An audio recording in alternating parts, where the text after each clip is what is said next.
Magandang gabi po sa inyong lahat. Ito po si Sas Rogando Sasot ng For the Motherland Vlog. Mag-hello everyone! Kamusta kayo?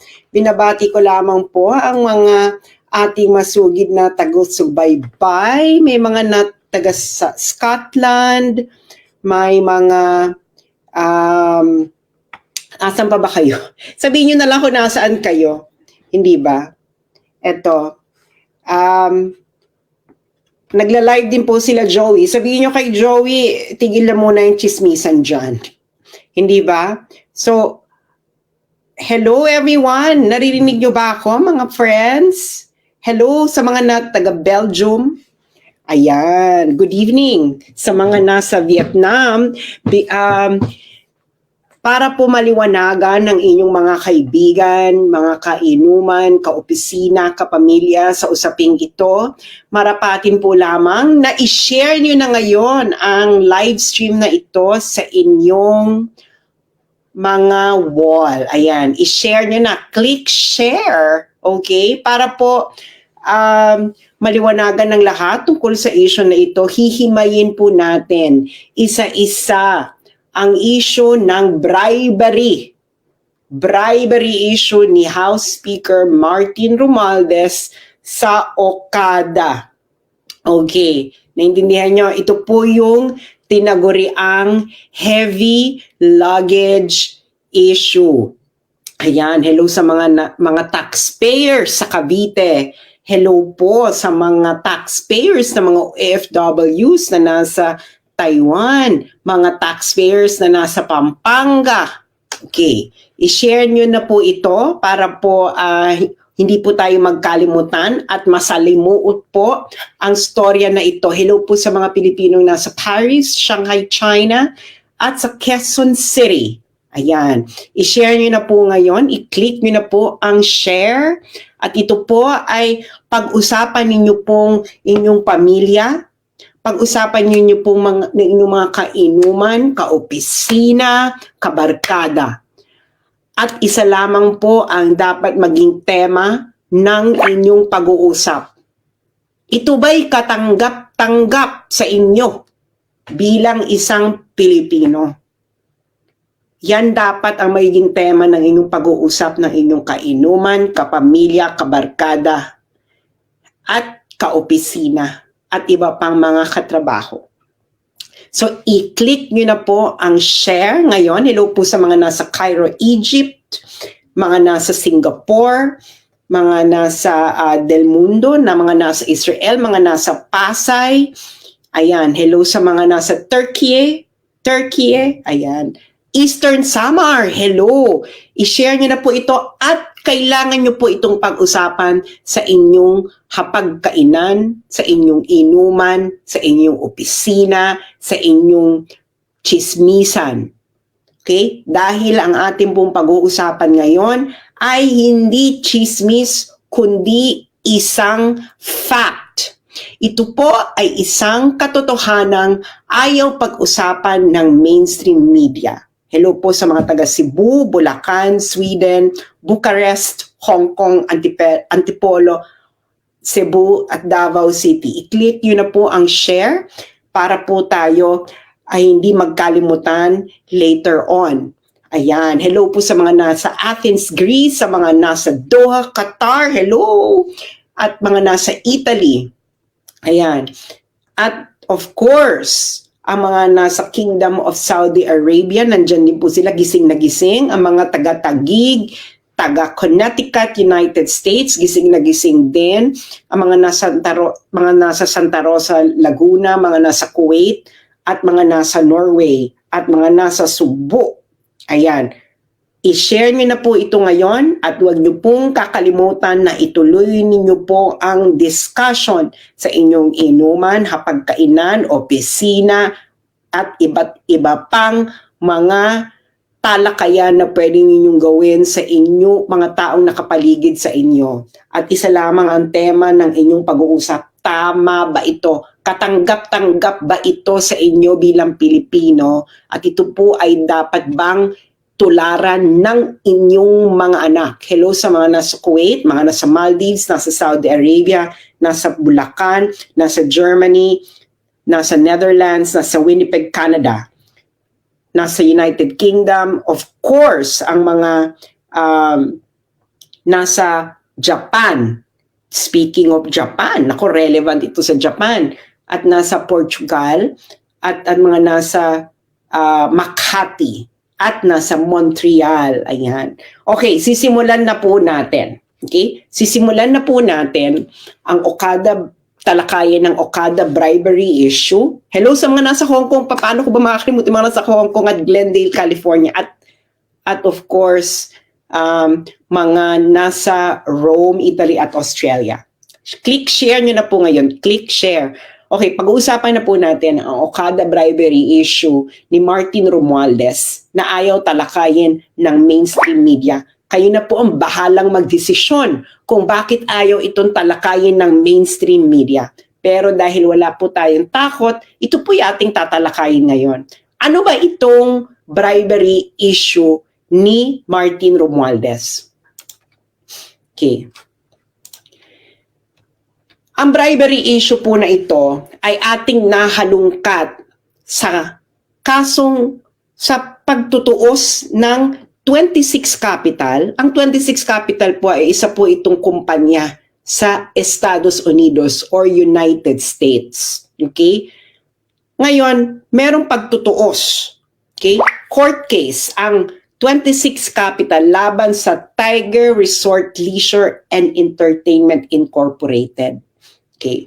Sa mga hindi po nakakaalam kung ano po ang Tiger Resort Leisure and Entertainment Incorporated, ang Tiger Resort Leisure and Entertainment Incorporated po ay under ng Universal Entertainment at sila po ang may-ari nagpapatakbo ng Okada Manila. Okay, nagkakaintindihan po tayong lahat. Okay? Yung mga vlogger po sa YouTube na gustong i-reblog ang aking content ngayon, you are free to do so. Okay, you are free to do so. Okay, so i-share nyo lang po muna ito, yung mga kakadating pa lang. Nagkakaintindihan ba tayo? Okay, ulitin natin para malinaw. Ang bribery issue ni House Speaker Martin Romualdez ay lumabas dahil sa kasong isinampa ng 26 Capital, isang kumpanya sa United States laban sa Tiger Resort Leisure and Entertainment Incorporated. Ang Tiger Resort Leisure and Entertainment Incorporated ay under ng Universal Entertainment na may-ari ng Okada Manila. Okay. Following? Okay.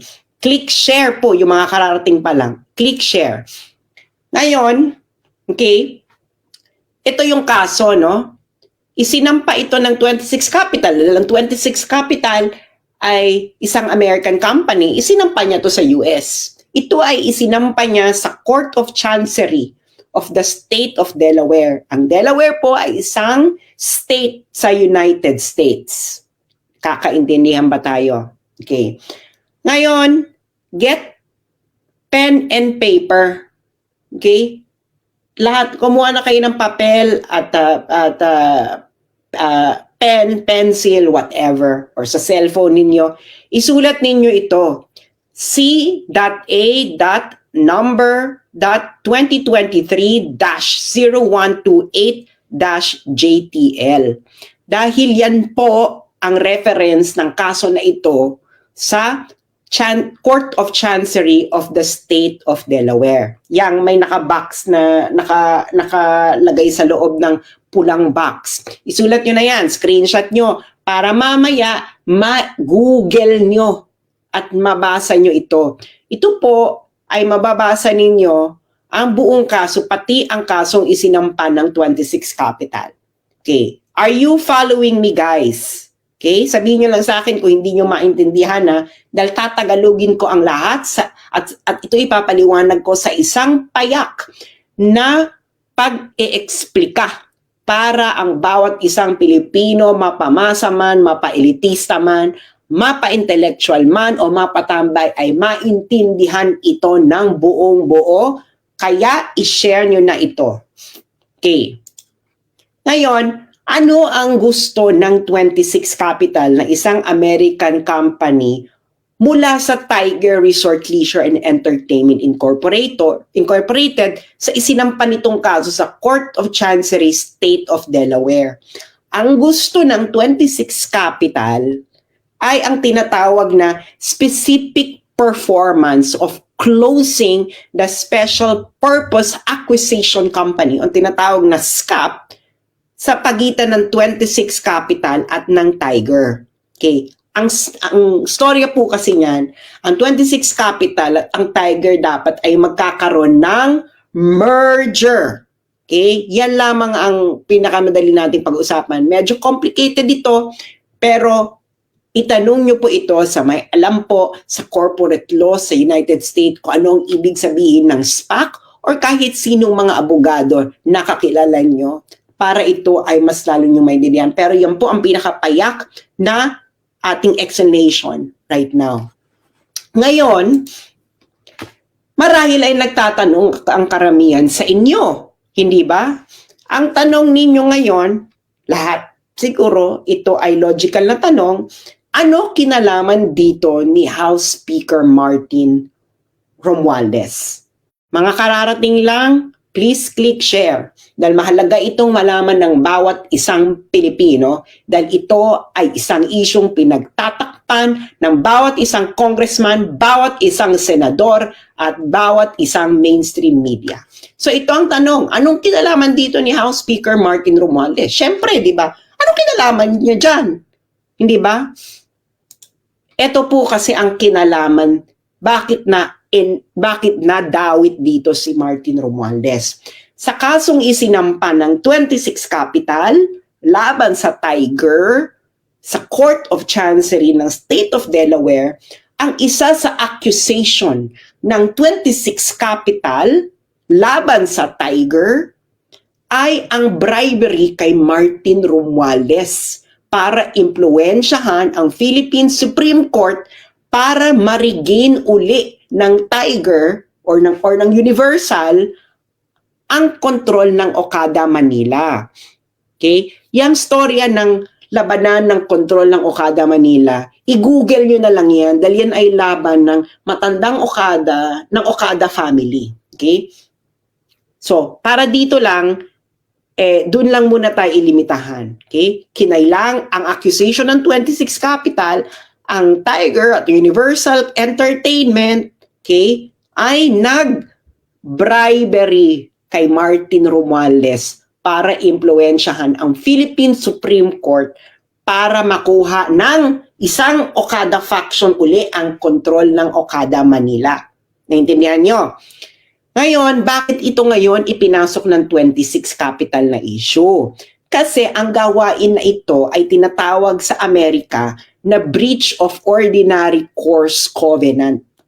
Ibig sabihin po ng breach of ordinary course covenant, ito ay labag sa practice, industry practice, okay, sa Amerika. Ang bribery po ay labag, okay, labag sa batas ng Amerika, kaya ito ay matatawag na breach of ordinary course covenant. Naintindihan niyo na, okay? Kaya dito napasok si Martin. Okay. At itong specific accusation na ito ng 26 Capital laban sa Tiger ay nabalita sa Japan Times noong August 1, 2023. Ito, Japanese firm accused of improper influence over Manila Casino. Japan Times po yan nagbalita. Hindi po ito basta-bastang publikasyon. Okay? Japan Times. Ngayon, nung pumutok ito last year, kasi August 1, 2023, July 2023, sinampa yung kaso sa Amerika. Nabalita August 1, 2023. Nung pumutok ang issue na ito ang sinabi ito ang naging response. Okay? Ito ang naging response ng ating Honorable Congressman, House Speaker Martin Romualdez. ever as a bribery scheme, and were you ever involved in it? Well, we've reached this point in our career, and we've known when to dignify questions, queries, or allegations. And when it comes to fake news, we just don't dignify it, and we don't give it any credence. So there's no truth to it, and we just leave it at that. And we just try to focus on the issues that have credibility and. So narinig niyo yung sinabi niya. Ang sabi niya, ayaw niyang i-dignify ang issue na ito na ibinalita ng Japan Times dahil daw ito ay fake news. Okay? Yung mga kakarating lang, please share. Okay? Dahil fake news daw ito. Okay? Kaya hindi niya i-dignify. Sir, but were you ever contacted to appear in the case in the US? No, that's why I'm really very puzzled why this is even coming up. Sir, and you're also denying na on July 27, 2022, based on that report, Okada Manila officials allegedly brought some quote-unquote heavy luggage with, quote, an item to Romualdez. So I'd just like to get your reaction to that. Again, nothing of that sort ever occurred. That's why It didn't occur? Never. Okay, sir. Thank you. So, papaalala ko yung sinabi niya ha, hindi raw nangyari yung heavy luggage issue. Ito raw ay fake news. Okay, yan ang sinabi ni House Speaker Martin Romualdez. Ngayon, naalala nyo, okay, yung kaso sinampan ng 26 Capital laban sa Tiger. Okay, na-desisyonan ito nung September 7, 2023. Okay, September 7, 2023. Ang nag-decide nito, okay, ng kasong ito, okay, pati na yung issue ng ni-raise ng 26 Capital na nag-engage ng improper influence itong Tiger Resort sa Pilipinas sa pagbabribe kay Martin Romualdez, kasama ito sa naging desisyon kung may nangyari bang ganon. Ngayon, si James Travis Laster ang nagdesisyon nito. Siya ang Vice Chancellor of the Delaware Court of Chancery. Okay? Ngayon, get your pen and paper. Okay? Maybe ilalagay ko dito. I-screenshot nyo yan. Okay? I-screenshot nyo yan. Yang link dyan. Kasi yung link na yan, yan link mismo ng desisyon na nasa Delaware Court of Chancery mismo. Kaya kita mo, courts.delaware.gov. Okay? Isulat niyo yan, i-screenshot ninyo para mabasa ninyo. Kayo mismo ang makabasa. Hindi ito fake news, totoo ito. It is a decision na sinulat ni James Travis Laster, Vice Chancellor of the Delaware Court of Chancery. Ito po ay korte sa Amerika. Okay? Korte po ito sa Amerika. Yan, i-screenshot nyo yan. Okay? Yung mga kakarating pa lang, please, click share. Pag-usapan nyo itong kayong magpapamilya. Okay. Now, let's now go to the decision. Okay? Okay. Ang pupuntahan natin dito is factual background. Okay. Okay.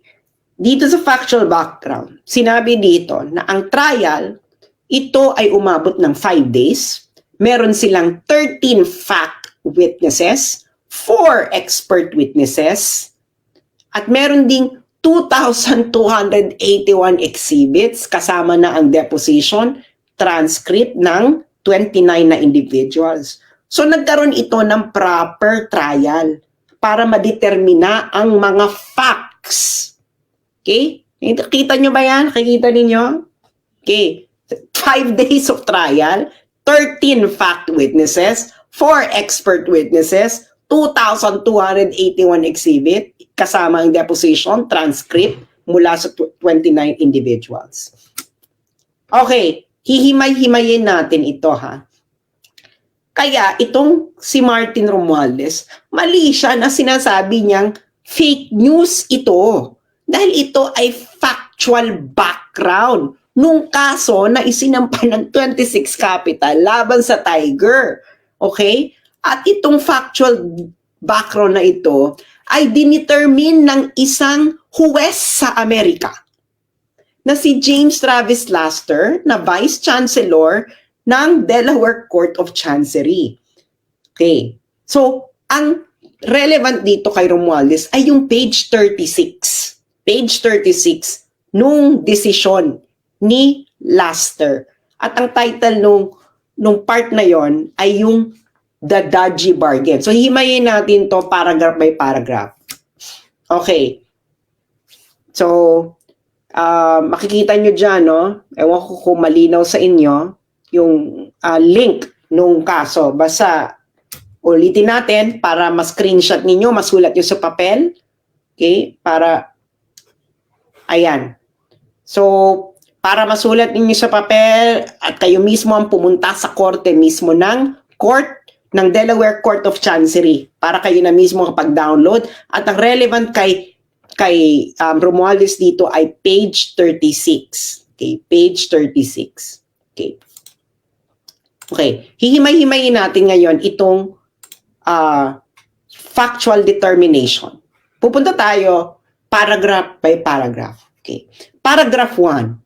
Okay, ng part na the dodgy bargain. Ang ibig sabihin ng dodgy ay suspicious, not above board, illegal, pangit, tsaka, ano ba mga paling dodgy? Kaduda-duda, hindi kaaya-aya. Yan. Chararat. Okay. Okay, ito yung paragraph 1. Sabi sa paragraph 1, itong Universal at yung Tiger, okay, they attempted na makuha uli ang control ng Okada, Manila through a judicial process. Okay? Ngayon, yung Tiger, nag-file na sila ng motion for reconsideration sa Supreme Court. Okay? Kaso nga, nagkaroon ng takeover na yung matandang Okada. Okay? Ngayon, yung pagkatapos ng takeover, yung Tiger, nag-file sila ng supplement noong June 9, 2022 sa Philippine Supreme Court. Yung Philippine Supreme Court, deadma, hindi sila nag-respond doon sa isinampang motion ng Tiger. Ngayon, ito ay paragraphs 2 and 3. Ngayon, nung June 3, 2022, okay? Again, ito ay facts. Okay? Na dinitermina ni James Travis Laster, Vice Chancellor of the Delaware Court of Chancery, sa isang hearing, totoong trial, hindi ito kangaroo court na katulad sa Philippine Congress. Noong June 3, 2022, si Michelle Lazaro, okay, ay nag-suggest ng isang alternative sa judicial process. Okay? Si Lazaro ay director ng Tiger at corporate secretary rin siya ng Tiger. Okay. Yung isang director din ng Tiger na si James Lorenzana, kasabwat ni Lazaro, ay pareho daw nasa elite circles ng Pilipinas. Ngayon, itong si Lazaro, si Michelle Lazaro, nag-email siya kay Asano, Takeuchi, at isa pang Universal Director. In-explain ni Michelle Lazaro sa mga Hapon na ito, okay, na siya, si Michelle Lazaro at si James Lorenzana ay may isang relasyon sa isang common friend na isa daw key figure sa Philippine politics na tumulong na rin daw dati sa Universal. Okay? At ito raw ang best option ng Universal para makuha uli ang kontrol ng Okada. Okay. Yung batang Okada yan. Okay. Ngayon, ang sabi ni Michelle Lazaro sa email, the key person, our common friend, feels that my involvement moving forward is indispensable, such that he was reluctant to provide further assistance or to pursue any potential partnership unless her concerns were addressed. So ang sabi ni Michelle Lazaro, kailangan si Michelle Lazaro sa deal na ito. So ang ibig sabihin niya kung anong kailangan involved si Michelle Lazaro, yan ang sinabi daw sa kanya ni Martin Romualdez. Anong evidence ang nakuha nila dito? Yung email mismo ni Michelle Lazaro. Okay? Kasi sa Amerika po, meron pong tinatawag na discovery proceedings. Okay? Ibig sabihin ng discovery proceedings, lahat ng evidence na kailangan mo sa kalaban mo ay pwede mo makuha, emails, text, etc. Kaya nakita nyo yung ano ni Amber Heard saka ni Johnny Depp, may discovery proceedings yun. Kaya nga, di ba, ang daming evidences na alam nila pareho. Kasi yon sa kan may nakita pa, di ba, may mga lumabas pa mga text messages si Johnny Depp, si Amber Heard, ayun ay nakuha through discovery proceedings. Okay. Ngayon, ang sabi ni Michelle Lazaro, ang common friend daw na yon, okay, ay si Martin Romualdez, Speaker of the House for the Philippines. Ito ang sinulat mismo ni James Travis, Vice Chancellor ng Delaware Court of Chancery. Ang common friend daw ay si Martin Romualdez, na Speaker of the House for the Philippines, nephew by blood ni Philippine First Lady Imelda Marcos, nephew by marriage ni former Philippine President Ferdinand Marcos, pinsan ni Philippine Senator Amy Marcos, at pinsan din ni Ferdinand Bongbong Marcos. Okay? Yang JX674 na yan, evidence yan. Okay? Yan ang source ng evidence na nakita ni James Travis Laster. Kaya nga pag pumunta tayo sa Delaware at pinakuha natin ang buong kopya ng buong kaso, makikita natin lahat. Pero dito muna tayo mag-focus sa desisyon. Okay? Ngayon, sabi pa ng ang nakalap na fact ng Vice Chancellor ng Delaware Court of Chancery para ma-confirm ni Lazaro ang kanyang connection. Itong si Lazaro, Michelle Lazaro, nag-text siya kay Takeuchi, yung Hapon, no, ng Universal, ng 2 pictures ni Lazaro kasama si Romualdez. Okay. Ngayon, sabi daw ni Lazaro sa text, yung pangatlong individual doon sa picture ay ang chair ng Philippine Gaming Commission. Sino yan? Si Altenco. Okay. Ngayon, sino to si Michelle Lazaro at James Lorenzana? At bakit nga ba ito malapit kay Martin Romualdez? Okay. Itong si Michelle Lazaro ito ay anak ni Lolong Lazaro na isang close friend ni Martin Romualdez. Okay, i-google nyo ito. Nung namatay si Lolong Lazaro, itong si na tatay ni Michelle Lazaro, itong si Martin Romualdez ay nag-deliver pa ng eulogy sa pagsalamay ng tatay ni Michelle Lazaro. Itong si James Lorenzana ay fraternity brad ito ni Martin Romualdez sa Upsilon Sigma Phi.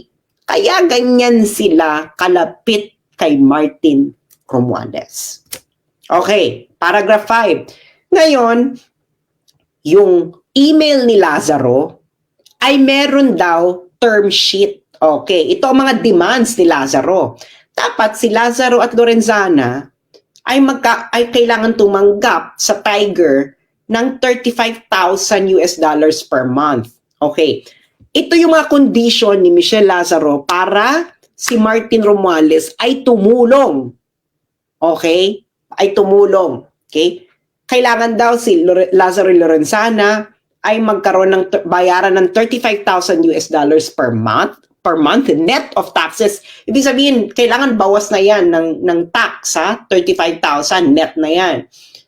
Ngayon, yung board ng Tiger ay kailangan palawakin daw, kailangan maging 30 ng miyembro at kailangan si Lazaro at Lorenzana ay may karoon ng karapatan na mag-designate ng 6 na members doon sa 13 members. At ngayon, meron pa sila ibang dinamay na officers na kailangan din bigyan ng pabuya, si Yip at Van der Sande. Okay. At of course, okay, inapprove itong terms ni Lazaro. Okay? Itong mga terms ni Lazaro, again, ulitin ko, mga terms niya to para itong si Martin Romualdez ay tumulong. Okay? Ngayon, si Fujimoto, pinirmahan din to. Nakikita nyo yung mga JX665, J656, JX656. These are references. References po ito sa mga documentary evidence na nakalap ng Delaware Court of Chancery. Okay. Ngayon, paragraph 6 and 7. Ang plano daw, okay, ang plano ay kasama sa plano ay dapat may i-deliver kay Romualdez. Okay? Yan ang plano. So, besides doon sa mga demands ni Michelle Lazaro, kailangan din daw ay may ibigay kay Romualdez. So, ang nangyari, yung head ng Universal, okay, yung Universal, ito po ang parent company ng Tiger, at ang Universal ang may-ari ng Okada. Okay. Ang Universal, nagkaroon ng business trip sa Pilipinas. At may dala-dalang heavy luggage. At yung heavy luggage na yon ay merong item para kay number 2. Ang number 2, ito po ang tawag kay Martin Romualdez. Number 2 si Martin Romualdez daw sa Philippine politics. Hindi si Inday Sara na Vice President. Si Martin ang number 2. Okay. Ngayon, pag dumating na raw ang item sa Pilipinas, ito ay dadalhin ng Universal Executive kay Martin. Okay. Ngayon, yung Asano, sabi niya, na-keep na natin yung promise natin kay number 2. So now, turn na ngayon ni number 2 na i-fulfill ang kanyang promise. Okay. Intindihan nyo? Lahat ito ay may reference sa documentary evidences mula emails, text messages, etc. na nakalap ng Delaware Court of Chancery. Okay. Ngayon, itong next paragraph na ito ngayon ay pinabulaanan na hindi daw ito alam ng 26 Capital. Kasi remember, di ba, yung 26 Capital, dinimanda niya yung Tiger. Sabi ng 26 Capital, itong Tiger, nag-involve to ng bribery issue. Nag-bribe ito kay Martin. Ngayon, sabi ng 26 Capital, hindi niya alam. Ngayon, itong next paragraph na ito, ang sabi, imposibleng hindi alam ito ng 26 Capital. Kasi, nag-email pa si Michelle Lazaro. Okay? At yung nag-text pa sila doon sa may-ari ng 26 Capital na si Ader. At yung text, itong sinasabi, Universal Entertainment has enlisted significant political support from a very high level of the Philippine government with compensation of the arrangement, all tied to taking back control of this casino. Ano sa Tagalog to? Yung text doon sa may-ari ng 26 Capital, ang sabi, itong Universal Entertainment na may Okada ay kukuha ng suporta, significant political support, kukuha ng significant political support mula sa isang high-level Philippine government official para makuha uli ang Okada, ang kontrol ng Okada. Yung JX647 na yan ang documentary evidence. That's the text evidence na nakalap ng Delaware Court of Chancery sa mga cellphones nila, no? Okay. Ngayon, ato na nga, etong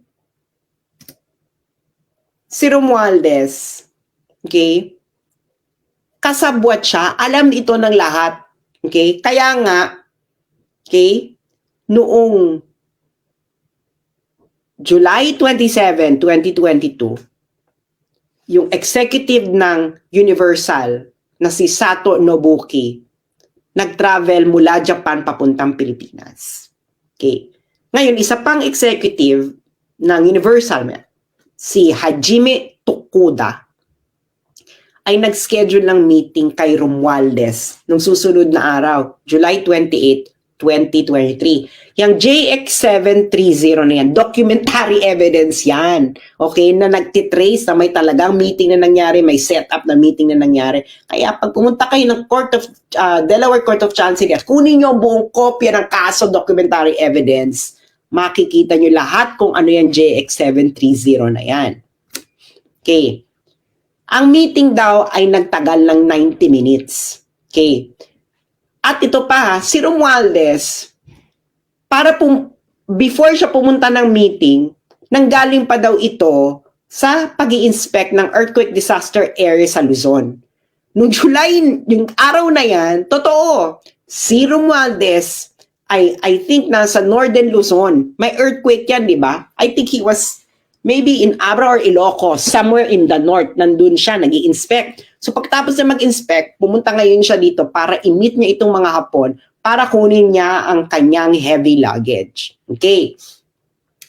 Ngayon, so, ginawa ng Universal Executives, may binigay silang letter kay Romualdez.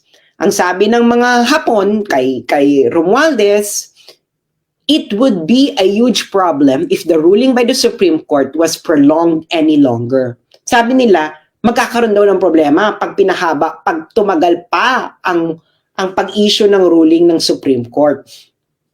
At ang sabi ng mga Hapon kay Romualdez, okay, gusto daw nila ng favor para sa mas maagang resolusyon ng Supreme Court. Okay. So ano daw ginawa ni Romualdez? Okay? Then and there made ex parte calls and sent a text to several members of the Philippine Supreme Court, including its chairman. Sa Tagalog, kamiting ni Romualdez yung mga Hapon. Binigyan ng heavy luggage. Ito ang favor na gusto namin. Ang ginawa ni Martin Romualdez, tinawagan niya ang mga justices ng Supreme Court. Pati na raw ang chairman. So, sino ba ang Supreme Court Justice ng panahon na yan, July 2022? Magsalita ka dahil factual determination to ng korte sa Amerika. Ngayon, sabi ng Universal Executives, yung pressure daw na ginagawa ni number 2 must be working. Okay? Ngayon, ine-expect nila yung intervention ni Romualdez mag-i-end ng takeover nung matandang Okada. Okay? So, in-execute nila yung merger with 26 Capital, etc. Hindi na to importante dahil hindi to kasama si Martin sa issue ng merger. Okay. Sabi ni James Travis Laster, no one addressed the legality of this type of arrangement in the Philippines kasi illegal to sa Amerika. Okay? Naintindihan niyo yung sinabi ng judge sa Amerika? Walang nag-address kung ito ba ay legal sa Pilipinas. Malamang illegal sa Pilipinas, hindi ba? Pero itong si Lazaro at Lorenzana, nakabarkada ni Martin Romualdez, ay nag-broker ng dodgy bargain. Ibig sabihin ng dodgy bargain, illegal na bargain. Okay? Na kung saan, inoffer nila sa Tiger, sa may-ari ng Okada, na magi-intervene si Romualdez.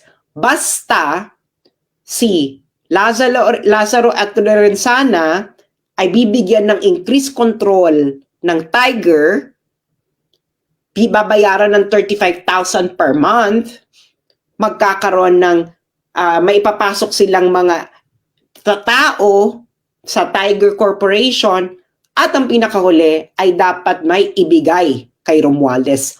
Uulitin ko, ito ay factual determination na ginawa ni James Travis Laster, Vice Chancellor of the Delaware Court of Chancery. Ngayon, eto na ang maganda. Noong trial daw, ito paragraph 13, noong trial daw, itong Universal, yung mga Hapon, okay? Iniiwas nila na bribery yung ginawa nila, na yung heavy luggage ay bribery kay Martin Romualdez. Okay. Sabi nung mga Hapon, ng mga witnesses, yung heavy luggage daw ay mga dokumento lamang daw ang laman. Ito daw ay document ng mga court cases. At kailangan daw itong dalhin by hand, okay? Kasi wala daw printer. Wala daw printer ang Tiger. Okay? Kasi yung Tiger, nung nasipa sila sa Okada, ng matandang Okada, nawalan na raw sila ng printer. Kaya kailangan daw, i-print daw ng mga Hapon sa Japan ang kopya ng mga kaso at i-deliver sa loob ng luggage. Anong sabi ni James Travis Laster sa palusot na ito ng mga Hapon na witnesses? Anong sabi ni James Travis Laster? Ayan, inilagay ko sa pulang box. The testimony was not credible. Sabi niya, hindi credible na ang testimony ninyo na ang heavy luggage ay hindi bribery. Yun ang ibig sabihin nun. Bakit? Sabi ng judge. Una, sabi ng judge ni James Travis Laster, ang mga lawyers ninyo may printer. So bakit kailangan nyo mag-print sa Japan? Number one. Second reason ng judge, ang Philippine law naman, pinipermit ang electronic versions ng mga kaso.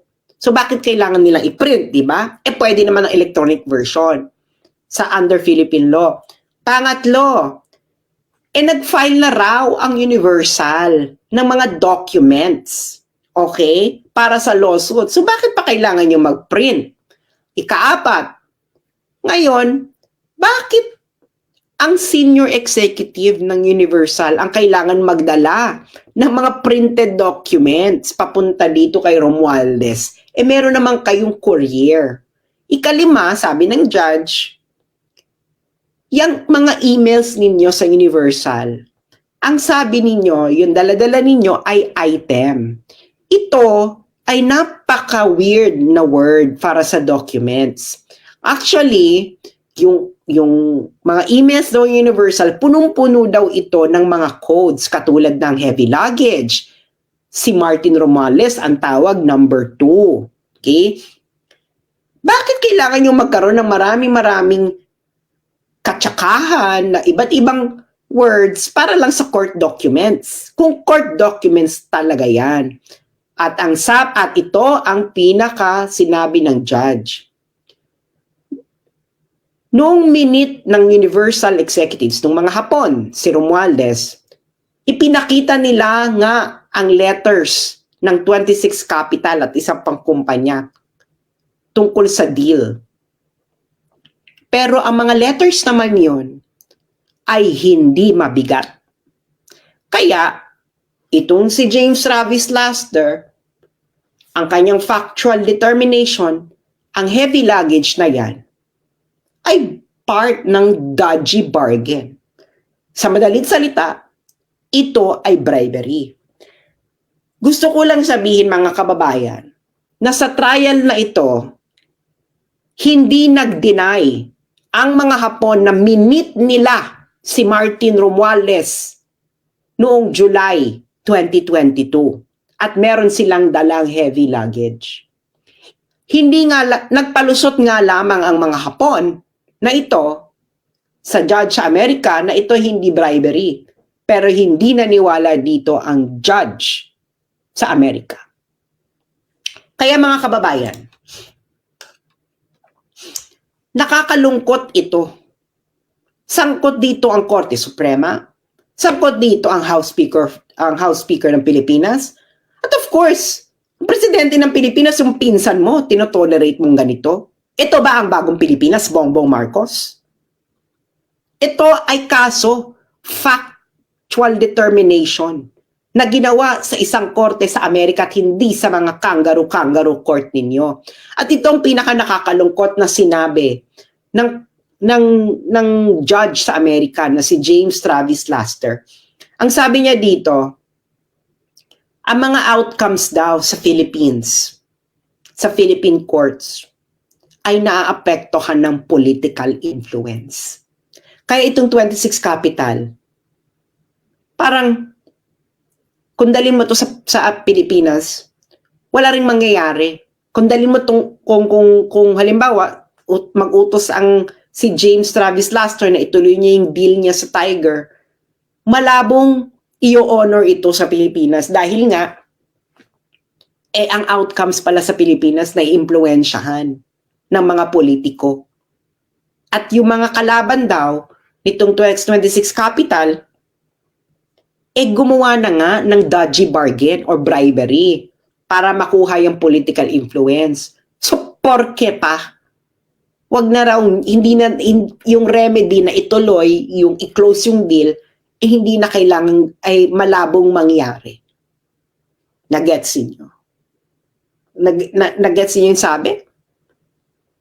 Ang outcomes sa Philippine legal courts ay na-impluwensyahan ng mga politiko. Supreme Court, hindi ba kayo nahihiya? Comment, ito ang observation mula sa factual determination ng isang judge sa Amerika. Hindi nyo pa ito ina-address.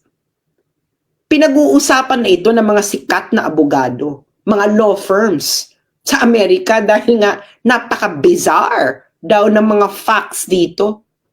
Lalo na itong involvement na ito ni number 2, ni House Speaker Martin Romualdez. So ang tanong ko mga kababayan, sino ngayon ang fake news sa bribery issue? Ang laway ni Romualdez o ang factual determination ni James Travis Laster na Vice Chancellor of the Delaware Court of Chancery? Sino? Sino ang fake news? Si Martin o yung judge sa Amerika? Ngayon, mga kababayan, bakit sa tingin nyo ayaw itong pag-usapan ng mainstream media? Bakit yung mga senador na malilinis sa katulad ni Risa Ontiveros ayaw nyo itong pag-usapan? Bakit si Trillanes ayaw nyo itong pag-usapan? Bakit ayaw nila itong pag-usapan? Isa itong fact na na-establish sa isang kaso sa Amerika. Ayan, nakikita nyo dyan ang link. I-screenshot ninyo. Puntahan nyo yan sa Google, i-search nyo yung link, puntahan nyo yan, i-type nyo sa search bar. Yan, i-screenshot nyo yan, pumunta kayo ng page 36 ng decision para mabasa ninyo ang ating diniscuss ngayong gabi dito. So, mga kababayan, please lang pag-usapan ninyo ito. Ito ba ay tama? Kakaumpisa mo pa lang ni Martin Romualdez umupo. Ang ginawa niya na ginamit niya ang kanyang pwesto para siya ay magpayaman. This is plunder. Kakaumpisa mo pala, Martin Romualdez. Nag-commit ka na ng plunder. July. My God, hindi pa umiinit yung titi mo dyan sa Kongreso. Ginamit mo na yung posisyon mo para sa corruption. Ang sama ng ugali mo. Tang-ina ninyong mga Marcoses at Romualdez. Ang dapat sa inyo ay dapat gawin sa inyo ng mga Pilipino ang hindi nila nagawa nung EDSA 1.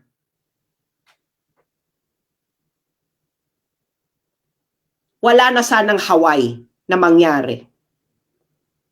Kung papalarin ang mga Pilipino na maglakas sila ng loob para masipa uli kayong mga magnanakaw na mga Marcoses at Romualdez. Napaka-corrupt ninyo. Tang-ina. Ayan na, puntahan nyo yan. I-screenshot nyo yung link na yan, i-search ninyo yan, puntahan nyo yung page 36. Tanungin ninyo mga sarili ninyo, bakit tahimik ang Catholic Church tungkol dito? Bakit tahimik ang mga elite na schools, Ateneo, UST, Lasal? Kasabwat na ba kayo ng mga pagnanakaw ng mga Marcos at Romualdez? Mga mainstream media, ba't tahimik kayo? Fact ito determined by a US judge na nagkaroon ng trial, nagkaroon ng evidence, ng mga documentary evidences. Ayun lang po, maraming salamat mga kababayan. At sana, screenshot niyo yan, basahin niyo yan, page 30, pag-usapan niyo ito, i-share niyo itong video na ito, puntahan niyo yung desisyon na yan sa korte mismo ng Delaware. Maraming salamat po at magandang gabi.